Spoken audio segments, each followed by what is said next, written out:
আশুলিয়ায় ৬ লাশ পোড়ানোর নৃশংস ঘটনায় আন্তর্জাতিক অপরাধ ট্রাইব্যুনালে আনুষ্ঠানিক অভিযোগ গঠিত হলো।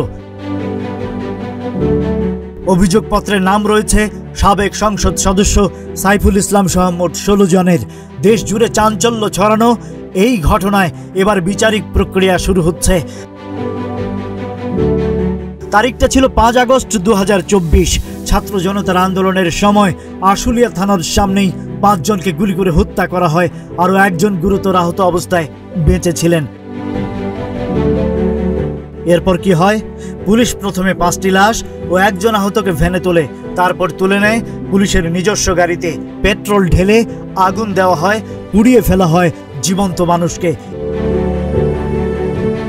এই মানবতা বিরোধী অপরাধের অভিযোগে গত ১১ সেপ্টেম্বর আন্তর্জাতিক অপরাধ ট্রাইব্যুনালে মামলা হয়। এখন প্রসিকিউশনের আনুষ্ঠানিক অভিযোগে ১৬ জনের নাম উল্লেখ করা হয়েছে। এর মধ্যে ১১ জনের নাম প্রকাশ করেছে তারা। যাদের বিরুদ্ধে অভিযোগ তাদের মধ্যে রয়েছেন সাবেক এমপি সাইফুল ইসলাম, সাবেক অতিরিক্ত পুলিশ সুপার শহীদুল ইসলাম, আবদুল্লাহিল কাফি, আশুলিয়া থানার সাবেক ওসি সাইদ রনি, আরও রয়েছেন একাধিক সাবেক এসআই ও কনস্টেবল। এর মধ্যে ৮ জন রয়েছেন কারাগারে, ৭ জনকে হাজির করা হয়েছে ট্রাইব্যুনালে। এই ঘটনায় শহীদ হয়েছেন সাজ্জাদ হোসেন সজল, আজ সাবুর, সুজয়, বাইজিদ বুস্তামি, আবুল হোসেন, আরও একজন অজ্ঞাত পরিচয় ব্যক্তি।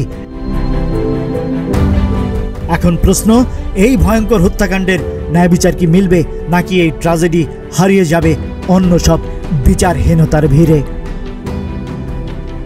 Rajib Raihan, news flash 71।